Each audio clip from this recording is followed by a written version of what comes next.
Hi, welcome to the Legislators Lounge. I'm Jim Webb, the host of the show. The co-host of the show is Brian Chiricello. We're here today with a prospective candidate for the Senate, Jim Rubens, who's been on our show in the past. Well, welcome to the show, Jim. And it's a delight being here. Thank you both for having me. Welcome, Jim. We'll start off by maybe you give us a little bit of a background about yourself, so the viewers that at home that don't know who you are and what you're running for would be great. I'm seeking to replace, to be frank, a lifetime Washington career politician and Obama rubber stamp Jeanne Shaheen. And I've lived here in the state for about 40 years. I've done business here for about 40 years, started and run about 10 businesses. I have lived in Hanover with my wife and son, raised a family here. I have been involved in politics in the state and nonprofit activities for about 40 years. I've served in the state Senate, ran for governor in 1998. I chaired the Republican Party platform committee here, worked for Gordon Humphrey when he ran for governor as his policy advisor and his spokesman.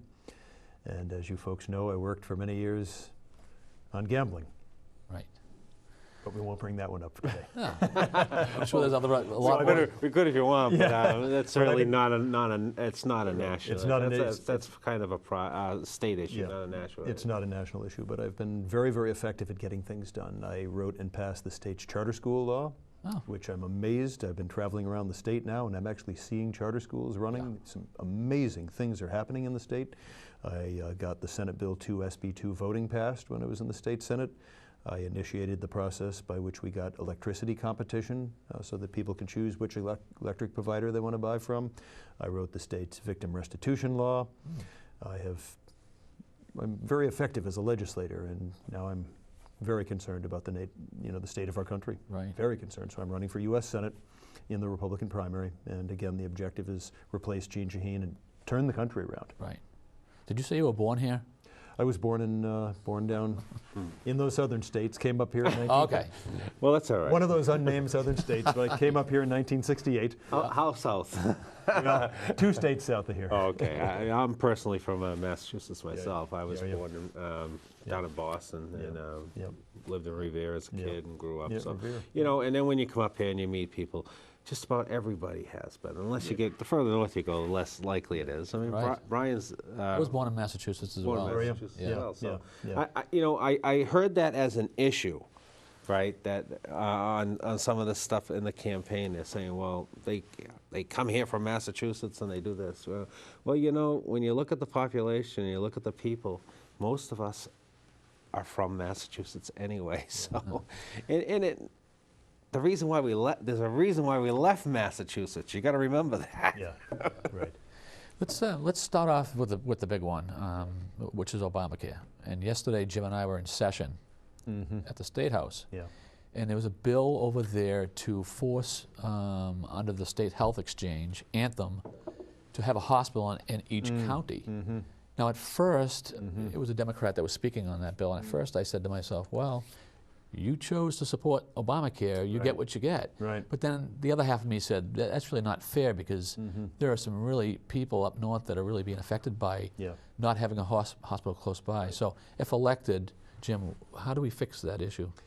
Obamacare's a train wreck. We all know, Republicans seem to know that. It has it's knocked 10 of our hospitals out of the narrow network. We have one insurance company to choose from. That's a monopoly. Often these hospitals have relationships with doctors, and people's relationship with their doctors have been cut off from their hospitals, cut off from their doctors. And then the Rube Goldberg aspect of Obamacare, the fact that it's price fixed.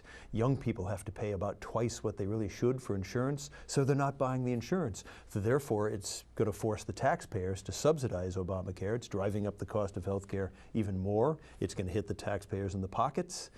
And it's not improving the quality of health care. It's raising the cost of health care, and it's still going to leave 20 million people, 20 million Americans uninsured. So Obamacare is this massive government overreach, take over health care, and whether you do it at the state level or the federal level, government taking over health care is a bad idea.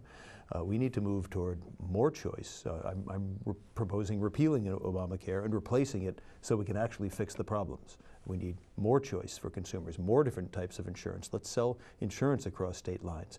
Let's fix tort reform so that doctors are not practicing medicine to ward off lawsuits. That's driving up the cost of health care. Right. Let's allow the federal government, in order to bring down the cost of Medicare, let's allow the federal government to negotiate for the cost of pharmaceuticals so they're as cheap here as they are in Canada. Right. That will save the taxpayers money.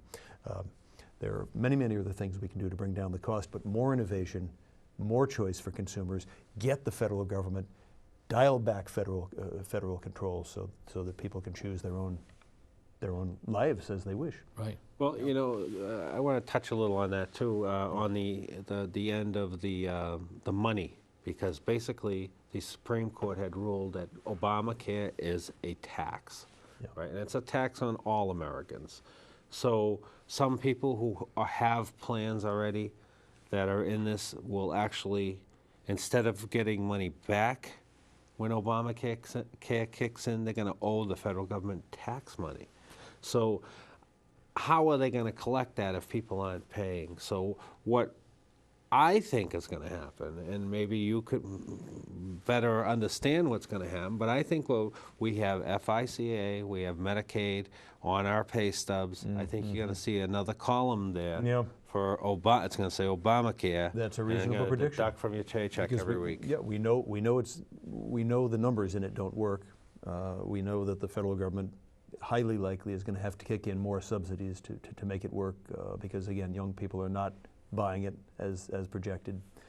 It's not bringing down health care costs. So yes, it's likely to become a massive new federal program funded, and unfortunately this is a key problem in our country, funded with printed money. There is no money to pay for Obamacare. It's putting our American currency at risk to continue this money printing to run programs at the federal level. It's reckless. Well, let's talk about the money side of things. I know, that's a big issue. The national debt is it's going crazy. Yeah. And I don't know if I had the right number for sure. I thought I saw like it was $176,000 per household that the American people are in debt. Does that sound right at all? Or there are two ways to look at the debt. The first thing is to hold those who have increased it over the last 5 years accountable. Jeanne Shaheen and President Obama have voted to and supported increasing the national debt by $7 trillion over the past 5 years. It has not fixed the economy. We know that because the real unemployment rate has stayed at 14%. We've got a jobs problem that the money printing has not fixed. So that's the smallest number, is the $17 trillion total U.S. debt. But when you add to that the unfunded future promises for things like Social Security, Obamacare, Medicare, Medicaid, when you add together all that stuff, it works out to about $1 million per household. When you add, again, the existing debt plus the unfunded future promises. All right. So our country is, on paper, we have the worst balance sheet of any of the industrial countries in the world. We have to deal with this. We don't have to deal with it next year, but we have to begin the process next year of bringing our budget back into balance at the federal level. This is very hard lifting. We've known about this problem for 30 years. We've seen it coming. 10,000 baby boomers per day are retiring. And the clock has run out. We do not have another 6 years to elect more Democrats in office and say, let our kids and grandkids pay for this problem. They can't pay for it. It's too big of a nut. I'm going to touch base on something a little bit about, right now we're having lots of problems in the world. I mean, I actually have this little cartoon thing somebody gave me, and it has all the different things, you know, nukes in Iran, you know, you have over there in North Korea, South Korea, you got that problem. Then you have all these other issues with Russia and all this other stuff going on. And the administration has proposed to reduce our military. What do you think of that? We have a budget deficit, as mentioned, and so we're going to need to look everywhere to bring our budget back into balance. We've got to be looking at agricultural subsidies. We've got to look at the 234 golf courses that the Pentagon, our military, runs around the world. So we have to look everywhere. We have to get honest. We have a military strategy which is not up to date. We clearly need the world's strongest and most technologically advanced military. We're behind the curve on cyber warfare. China and even Iran may have the capability to disrupt our infrastructure, our electricity grid. We have very significant industrial espionage as part of a military strategy by the Chinese to become more economically powerful than us. They're stealing our intellectual property from our companies. So we have continuing to have a global war on terror. So the military we have needs to adjust to the actual threats to U.S. national security that we have today. And that means changing what we spend money on. Do we still need 30,000 troops in Germany? I don't think so.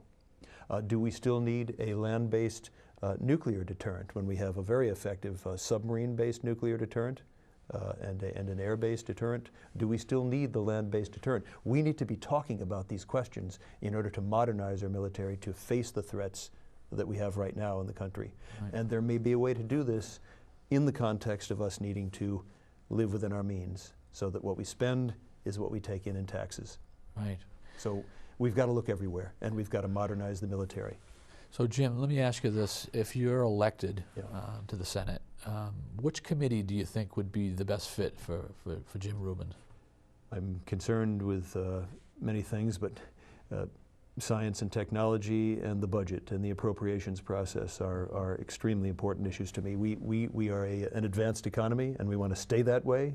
We do not want Europe and China getting ahead of us in the extent to which we innovate, we invent new products that we can export to the world.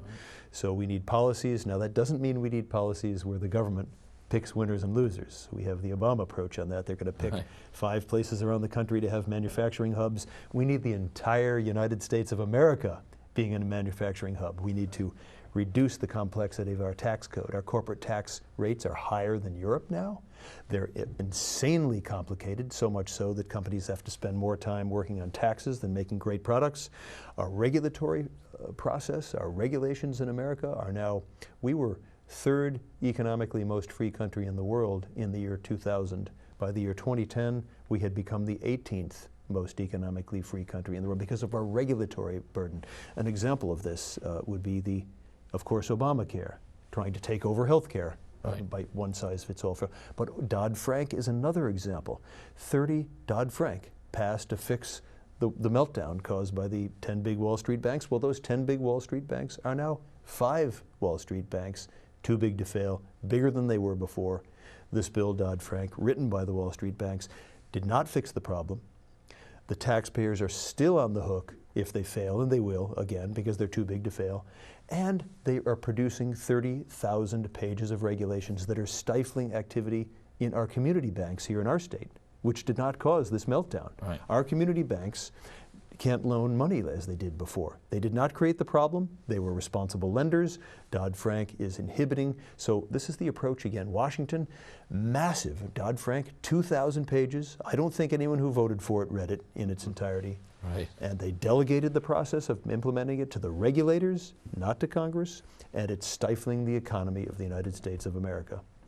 So we've got to fix our regulatory apparatus. We've got to reduce healthcare costs in America so we're more competitive. Right. We have the highest healthcare costs in the world. And again, Obamacare did not fix that. And the 4th thing we need to do to make our entire economy a prosperous economy, so we have jobs for people, better paying jobs, is we've got to defend our currency. If you're an auto manufacturing plant, let's say we live in a borderless global economy now. You can make cars in Europe, you can make them in Asia, you can make them in Mexico, you can make them in America. We want to make the cars in America again. And they're facing the risk, if you're going to build an auto plant that lasts for 20, 30 years, you're going to be worried about whether the American currency is going to be going haywire because of our crazy budget deficit. Right. So 4 things: too much regulation, tax code too complicated, tax rates too high, healthcare costs are too high, and our currency is at risk. Right. We need to fix those fundamental problems. Long answer, I'm sorry for this. but this is how we can raise our economy back up. Not by picking winners and losers, not by printing money. Right.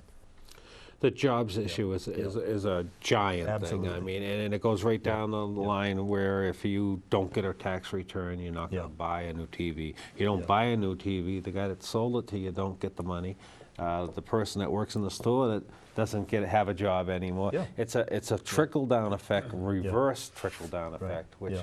which I think will eventually end up happening because people aren't going to have this money to spend. Yeah. And as far as the companies go, I know there's a lot of people that are talking about what do they call it, repatriating companies back to the United States. Yeah, that's very important. That's a part of the corporate tax reform we need. Again, we need as I mentioned, we need a simpler tax code so that companies spend more time on making products and services, less time like Apple and GE getting away with paying no taxes, exporting their manufacturing into Ireland and stuff like that.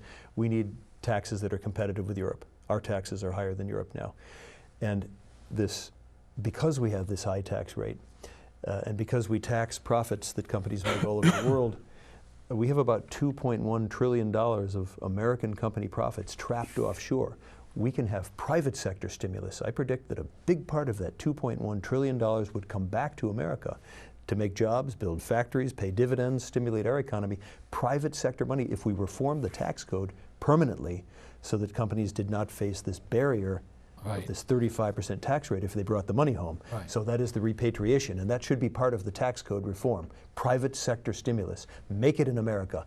Jobs in America again. We've got to do this. Right.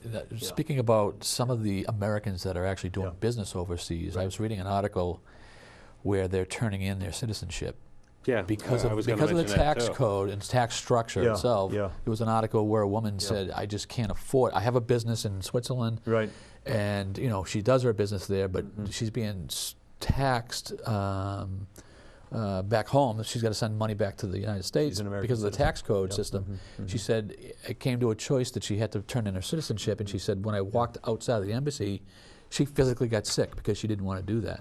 And You want it to be an American. Have we really come to, it's just wrong, and I don't know what the solution is, but well, it's the same thing I've been saying. We need a simpler tax code with rates so that if let's say you're an American company or you own an American company and you make something overseas or you sell something overseas, the profits from that are not as heavily taxed by the it's the way that all the other industrial countries of the world do this. We have to have a tax code because we're not competitive anymore with the European tax system. We're actually blocked. And it is causing offshoring. Are we blocked out? Like some countries won't even allow our products in. They tax them coming in. So yet they want to sell their products here. What do you think about reciprocal taxes? Yeah, this is the fair trade agreement. So I'm in favor of free trade. It has to be free and fair trade, so that if there are companies in other countries of the world that artificially reduce the cost of the product, not just because they're better. See, if a country can make something better than in America and they can sell at a lower price, our consumers get the benefit of that. Let's say a company can mine and make iron ore better than we can. We should benefit from that as American consumers. But if a company in another country of the world, the country is subsidizing them in order to artificially reduce the price of those goods beyond what they could do simply by being more competitive, making it better, faster, cheaper, then that's a good place to have tariffs that adjust to that level. So we don't want to deny Americans the value of companies that might do a better job and to sell us products, but we don't want it to be unfair. Right. Let's change it up a little bit. Let's talk about some veterans issues. What do we do for our veterans? You're hearing some stories where some of the pensions are not coming in, and they're having a hard time, our veterans. And it's kind of a shame. You heard me say we've got to be looking everywhere for cuts. There's one place, two places, but one of them we're not going to be looking for cuts is military pay and veterans benefits. And the reason for that is you see people in the military now with families. These people put their lives on the line. This is not an ordinary job. And some of them are on food stamps. Some of their families are on food stamps. They actually qualify for food stamps. Right. So you got to start with, are they being paid too much, our veterans and our military service people? They're not being paid too much. So yes, we've got to be looking everywhere to fix our budget problem, but we're not going to look there. Just I'm taking that off the table because this is a job unlike any other job in America. And we have an all-voluntary force. And you've got to pay sufficiently so that people make that trade-off, putting their life on the line. You've got to pay reasonably. Or there'll be no incentive. For Or anybody. or we don't have a voluntary force anymore. And it's not. I don't think they do it for the pay. I think most people who But join you've the got to be able military to do live. for love of You've country. got to, yeah, absolutely. But you still have to be able to live if you're doing that job. Especially if you have a family back home. Yeah. You could be deployed to Afghanistan or somewhere else, but you know, you've got family back home with the wife and children that need to be supported too. So Yeah, and then you don't want to put that undue stress on somebody that might be in Afghanistan worrying about whether their kids ate tonight because you know their own welfare or their food stamps card ran out or something, you know, and they're in the military. That shouldn't happen. No, exactly. Nobody should starve in the United States. Well, I was going to ask you, we'll lead right into that one, starving in the United States. Energy. Energy is a huge thing right now. The price of oil, as you've seen, has gone through the roof. I mean, when we were just a few years back, we were only paying, what, 89 cents a gallon? Now what are we at, 3.89? Right? So the average family has had to absorb that because pay raises really have been non-existent for the average American in the last 10 years. Right. Nobody's gotten a raise. Absolutely. We have the pipeline, right? What do you think of the pipeline that was supposed to come down and they were supposed to work on? It's a Keystone, I think it's Keystone Pipeline. They were supposed to create thousands of jobs and we'd have all the fuel we needed forever. Yeah. The Keystone Pipeline won't make thousands of jobs, but it's a cheaper way to get oil. It's going to happen. The oil from that part of Canada, Western Canada, is going to get into the world market. It's going to go by rail. It's going to go by a pipeline through Canada to their export terminals. It might wind up in Portland, Maine, through that reverse pipe they're talking about. So, and we know that rail is more accident prone than pipelines. So I'm okay with. There is another problem there, and this is something that Republicans don't often talk about. The oil is not a fuel that we can depend upon in the long term to run our economy. Absolutely. So I prefer the bridge fuel not to be, that's pretty dirty oil coming from that part of the world. It's going to get to the marketplace, so blocking the pipeline's not going to stop that. But we should be focusing more on all kinds of clean energy and the natural gas boom we've got going in America. We do have the ability to produce here in the United States of America a 100-year supply of natural gas through the new fracking and directional drilling technologies. We need to do it clean. We need to make sure that the water tables are not getting polluted. We know how to do that. Right. You want to make sure the gas isn't escaping into the atmosphere. You want to make sure it's all getting used and combusted properly. But we need to be, America needs to, and this ties back to the Ukraine. The Ukraine got, Russia has got Northern Europe by the short ones. Because of natural gas. And so the United States has a special place in the world in inventing the new energy technologies, cleaner, safer new energy technologies, so that Europe does not depend on, none of the Western world countries should be depending on our enemies for fossil fuels of any kind. We should not be depending on OPEC, we should not be depending on Russia for fossil fuels, and we should have invented, made in America energy. And so that's why I'm in favor of, I mentioned there are two places I don't want to see cuts. I want to see us do what we did in biotechnology in America. We are you go down to Boston, even up where I live in Hanover, Lebanon, we are the world leader in advanced medical technology, in biotechnology. And our government, this is a government program that I think has worked, like the internet, like the interstate highway system, like the geostationary satellites that give us our navigation tools. We need to be investing in early stage pre-commercial energy technology, batteries, material science, modular nuclear, different drilling techniques, ways of harnessing energy from the oceans. Lots of things we can be doing there. What about the big one in New Hampshire, what we've talked about is Northern Pass?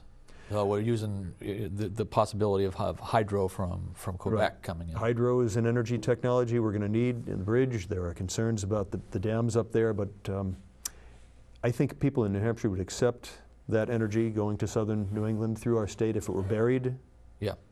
and an idea that you folks have been looking at in the legislature, which I back, is to use the state's right-of-ways, our rail beds that we own, our interstate highway systems, the median strips. The soil's already blasted up, right. and the technology is there to bury the transmission line, and then the state gets the money. See, right now the proposal you're looking at is PSNH, Public Service Company of New Hampshire, gets the money. They're going to be getting, if they can get it passed, they get about $62 million a year, and they send the profits to Connecticut, to Northeast Utilities. And we actually don't, in New Hampshire, we don't even need that energy. We're only using we're an about export. 35% of Yeah. what we produce. Yeah, I mean, yeah, there are peaks when we need it, but very few Yeah. in the state of New Hampshire. And people don't understand that. They see these commercials on TV and they think, oh, yeah, we need that, we need that. We really don't need it. Well, I'm going to chime in, Jim, because I think with energy, it's more of a regional look. Exactly. So you're looking at New England, and you're looking at Pennsylvania, pieces of Pennsylvania, Connecticut,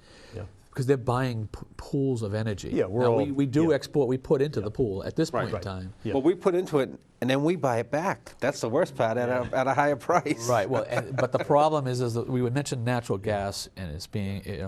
I think we're relying heavily on natural gas, where that commodity is still going up in price as well. So No, it has to be a good you're balance. talking propane. Natural No, I'm talking about gas, natural gas. we don't have a supply of it up here PSNH uses it. for the generators, for the cogen. Yeah. But anyway, nuclear, we haven't done anything new on that at all. Yeah, we have nuclear is, we have 1950s technology is what we're using right now. I think the newest plant is Seabrook, isn't it? Yeah, in it's the the entire United States. But that is 1950s. It's the newest of the 1950s crop of technology. So you look at things. This is why I'm in favor of pre-commercial energy R&D. The taxpayer would pay for it. Right. The stuff that private sector can't pay for because there's no immediate profit incentive. It's just too far out. We have nuclear reactors in submarines, for example, in some of our Navy ships, and they work without problems, and they've worked for decades. So if we had smaller modular nuclear plants that were built more or less like manufactured homes, smaller, so that they were safe, totally contained, and it didn't take, today's nuclear plant takes 10 years to build, $6 to $10 billion, and the price of it is too high. Environmental impacts. And you have the risk, there's no place to get rid of the waste. Yep. People don't want them located near them. Right. So, but again, I say that we should be looking at pre-commercial advanced energy technology, and there might be, I'm not saying it'll work, we don't know yet, but let's research it. Right. Well, a lot of people don't realize this, but there's a nuclear plant right in Boston.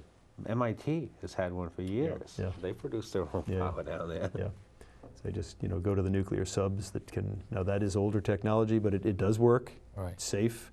You know how to run it, but they're smaller. And so you don't need to build 1,000 megawatt nuclear plants. You can build, I think the government's more afraid of giving them that grade of plutonium or it producing the weapons grade plutonium. That's why they're not really encouraging that all well, that there are much. other fuels. There are people that talk about a thorium reactor, that the thorium is, of course, a minor constituent of ocean water. A little bit of it out there, you purify it out, and there are still waste issues with that, but it doesn't use plutonium.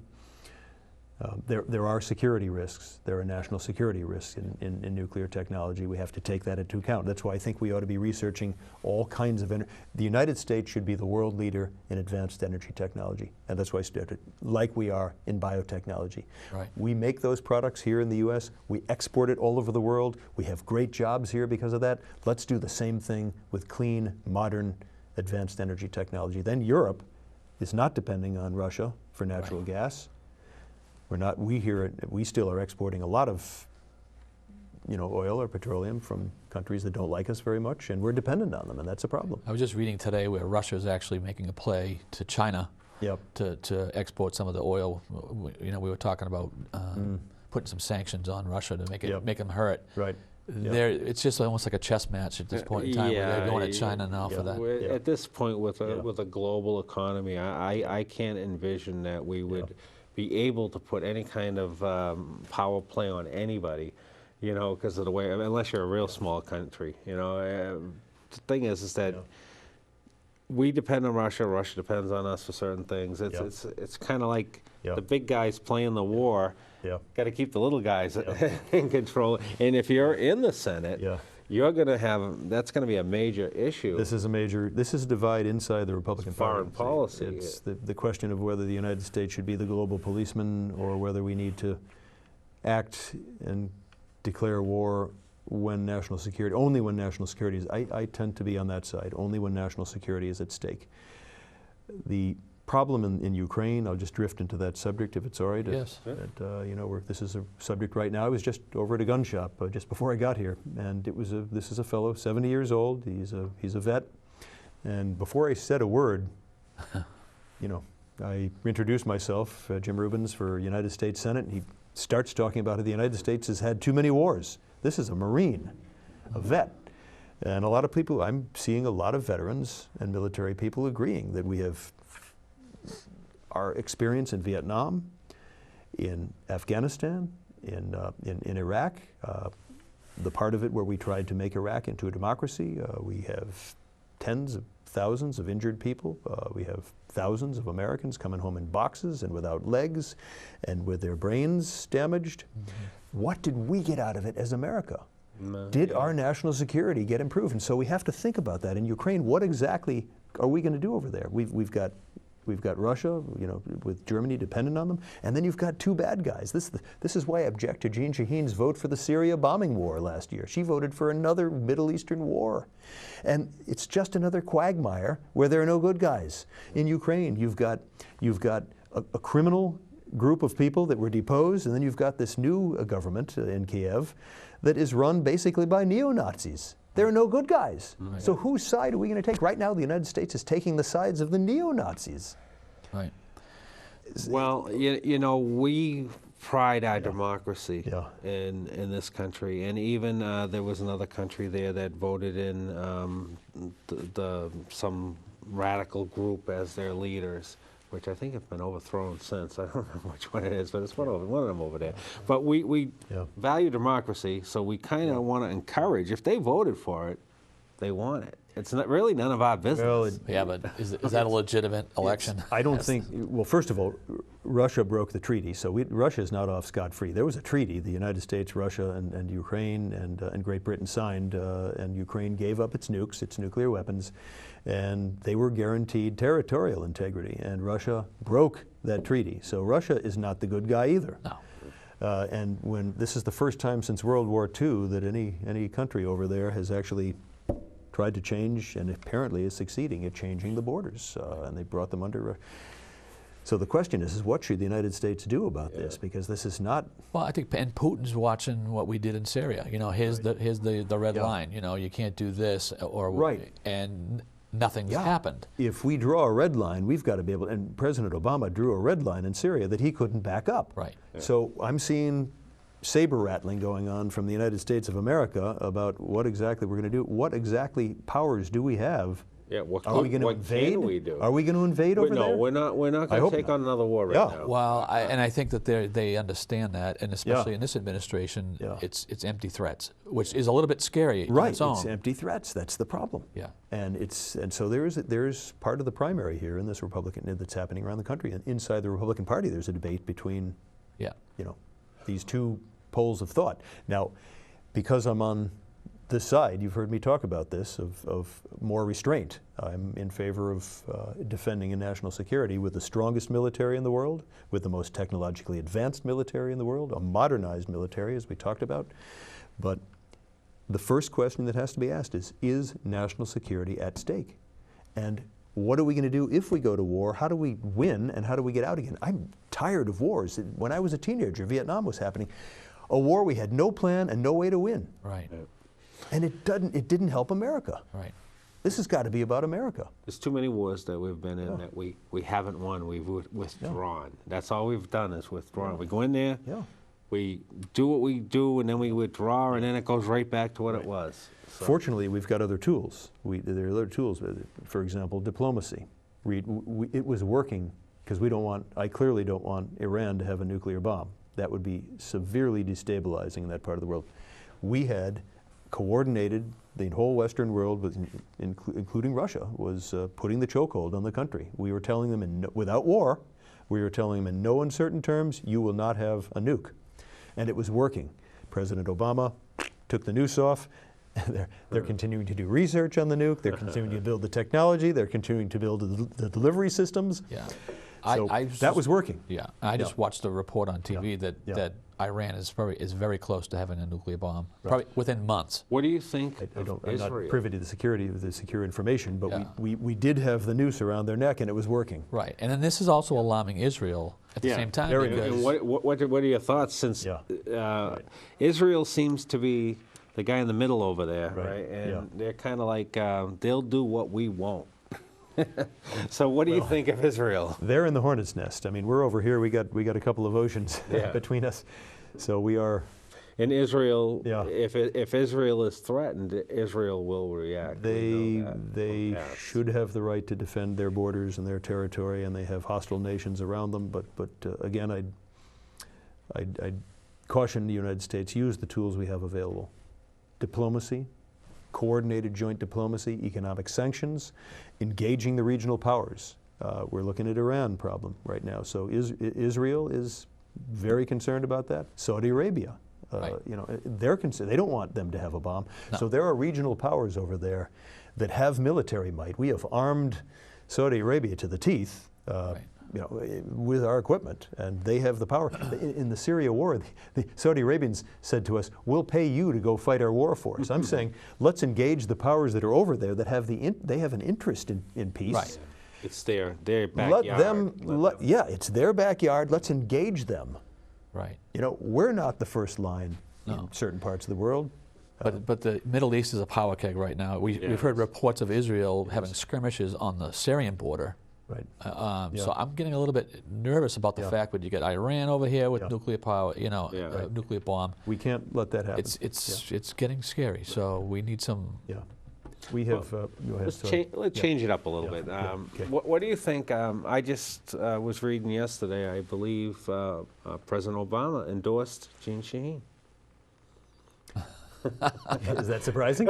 No, but what do you think of that? Do you think that's good for her? I wonder if that's going to hurt her. Well, there's a question. Did she accept it? I know some people are asking whether he should come into the state here, and he would help unelect a bunch of Democrats if he would come into the state and say, "Here I am. I'm the source of Obamacare." They sent Vice President Biden in, I believe. Yeah, but I don't even think they met with him. Yeah. They wouldn't even meet with him. Really? The Democrat.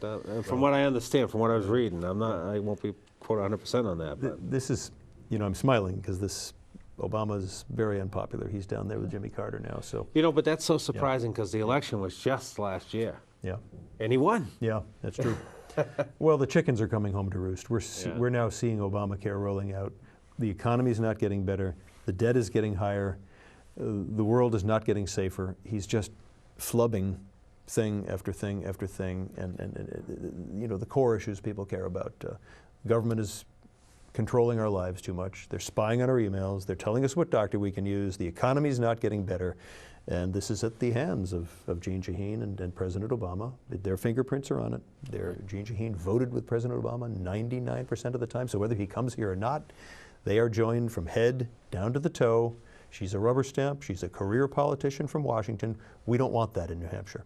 We want independent thinking. And well, she made the promise. Yeah. And we know that, and of course we heard that the biggest lie of the year was the Obama and Obamacare. Well, you could keep if you like your doctor, you could keep your doctor. Now we know what's going on. It's not necessarily true. So this is good for Republicans, and we can smile about it, but it's not good for America. So where Republicans have to come in, I know some Republicans are saying, well, let's just bash Obamacare. Some Republicans are proposing that we just win the election by bashing Obamacare. Obamacare is a mess. There's no doubt about it. But you find too much negativity actually hurts. People want solutions. We need to say, well, what are we going to do about the problems in healthcare? And I proposed a solution on my website, jimrubens.com. It's long bullet points of list that I talked to a few of them. Insurance across state lines, more medical savings account, more health savings account. We need to deal with the pre-existing condition problem when we get rid of Obamacare, because that is a problem. Right. It's a problem in healthcare. The healthcare costs are too high. We need more quality in healthcare. We need transparency in prices and quality so that consumers can shop for their providers. That can be done. All this can be done. And these are parts of Republican plans. So we need to show how we're going to fix problems. We need to show how we're going to fix the economy. People are concerned about jobs. Right. So I've given you sort of a rundown on the 4 things I would do to get our economy cranking up again. And we need to be talking about fixing healthcare, solving problems, making the job market better, helping kids of parents get out of the basement and into the job market. Right, absolutely. That's what we got to talk about. Yeah. Yeah. Well, ultimately, that's what I think everybody's goal is to, you know, to do good. You own a home and do good, and you know, and right now we're finding all these foreclosures hitting the markets, and people losing their homes, and they lost their jobs, and they were extending unemployment, and you know, what do you think? What do you think of the how they continued to extend unemployment? Yeah. Do you think that helped or hurt? It's a Band-Aid. You know, first of all, we do know that it prevents people from going to work. It says to people, we're going to pay you in New Hampshire, and I know this, they attack Republicans for this, but you can earn about $20 an hour not working in New Hampshire if you avail yourselves of all the various programs. And so we have a system in America that is actually encouraging people not to work. And that's not a life, because your kids are going to imitate you if you start doing this, and you're losing that sense of independence. You're taking care of your family, or pulling yourself up at the bootstraps, taking that job that's a tough one in the beginning, and raising yourself up through the job market to get to those higher. Yeah. So unemployment compensation is a Band-Aid, and what we need to be doing is raising the economy up so there are more jobs. And I mentioned how we do that. Right. There are people who, for no fault of their own, can't work. Right. That is the case. So we have a very inefficient safety net. And I'm not, as a Republican, I'm not saying get rid of the safety net. Everyone should be kicked out and go on their own. And if you can't make it in the world, you know. Right. So it should be a last resort. We need a safety net that works, and we have, if you look at ours, it's like Obamacare. It's incredibly complicated. There are 60 plus different programs to help disadvantaged kids, run out of 4 federal cabinet level agencies. Only 10% of them have ever been tested as to whether they work or not. And you have the sticky fingers of bureaucrats at the federal and state level grabbing pieces of the money before it actually gets down to the people who need the help. Right. So we have a very complicated system that's expensive, that is not helping people. So fix the safety net. Let's fix it so that it's programs that work, so that the money gets from the taxpayer directly to the people who need help without so many of the sticky fingers. More block granting. Let the states experiment with different ways of running these kind of safety net programs. And you're going to find, if you look at the different states, some states are going to get really smart at doing it, and other states are going to imitate that. So that's the problem with one size fits all. We know better than you can how to live your life coming out of Congress and the federal government. Right. We only got like 5 more minutes, so I think maybe what we'll do is give you an opportunity, Jim, to kind of. I got one more question, just because you mentioned you come from the gun shop, so I want to ask you what your Second Amendment policy is, since that's a big one in New Hampshire. When you serve in office, you swear an oath to the United States Constitution. And part of that Constitution is the First Amendment. You've got Jeanne Shaheen sicking the IRS on people who may be saying things that are unpopular, perfectly legal things to say, like government's too big or the taxes are too high, sicking the federal government through the agency of the IRS on our First Amendment rights. The Second Amendment guarantees us the right for peaceful, law-abiding citizens to own and use firearms. And it's not a fuzzy amendment, it is a clear amendment, and you can't compromise it away. Right. And I know there are other candidates who are proposing, including in my own primary here, that are proposing compromising away our Second Amendments. Not going to happen in this state. I'm not going to go there. The Fourth Amendment, they're spying on my emails. The Fourth Amendment says that you can't seize my personal property, my personal effects, my data, unless there's probable cause, unless I'm suspected of a crime. And hundreds of millions of Americans are having their emails spied on. When you drive out to get a pizza, they're tracking our locations. They're photographing the envelopes of our mail that goes out through the post office and keeping them in this. This is unconstitutional. The 10th Amendment. How do you balance that? How do you balance that with the fact with the government's basically saying they're doing this to try to protect us from terrorism? Protect us from so ourselves. Where's the balance? You mean the Fourth Amendment question? Right, exactly. Well, look at the pressure cooker bombers in Boston. They have been spying on us since basically 2002, 2003. They've ramped it up radically under Obama Shaheen. they didn't catch him. And I believe they were even warned by the Russian government. That is amazing. Yeah, right. Yeah, there was real world intelligence, not resulting from spying on Americans, but knowledge of these particular individuals. So it's important for Americans. There is a war on terror going on, and there are crazy people in the United States. But taking away our gun rights is not the way to fix it, and spying on our emails. The NSA and everything. The way to fix it is. Oh. Well, you know, I just wanted to say, you know, the First Amendment. You meant First Amendment, the Second Amendment. Yeah. When they put the amendments in, there was a reason for them. The First Amendment is our right to be broadcasting to you right now today. That is our First Amendment. Yeah. The Second Amendment is the right to bear arms. And you have to realize that the founders of our country were just coming out of a revolution. So they wanted to ensure that the people would never have to do that again, or if they did, they had the ability to. So I believe that's what the Second Amendment was originally for. It's to protect us. It allows us to protect our lives and property and our homes, and it prevents us from being subjected to excessive tyranny. Yeah, exactly. Those are extremely, So. I apologize. We're running really short. I want to give you an opportunity to make your final say to everybody, and make sure you get your website in there so people can get more information about you. JimRubens.com, JimRubens.com, seeking to replace Washington political careerist Gene Shaheen and Rubber Stamp, and deal with the nation's big problems: debt, job problems, and a government that's gotten too big, too powerful, the Leviathan state. We've got to dial it back for freedom again. And I've lived here in the state for 40 years. I've done politics in the state and public policy for 20 years. I know the state, I know its people. I've shown my ability to get really tough stuff done in the legislature, to advance the ball, to move the ball forward, the ball of freedom. And the Republicans in the state, who will be choosing among 4 candidates in this primary, I'm asking you for your support because of my knowledge, my track record of getting things done. The union leader named me its Citizen of the Year. The Foster's Daily Democrat told me I was just the kind of Republican that the state needs. Gordon Humphrey, former U.S. Senator, has endorsed me for my race here for the U.S. Senate. And I'm going to defend the Constitution, I'm going to defend the free market, and I'm going to turn this economy around. Excellent. Okay. All right, well, this has been the Legislators Lounge. You can find us on the internet as well. We have a webpage, derrylounge.com. We also have a Facebook page, Legislators Lounge. You could find that by just doing a quick search at the top. And all our videos are on YouTube, so you can find us on YouTube on the Legislators Lounge as well.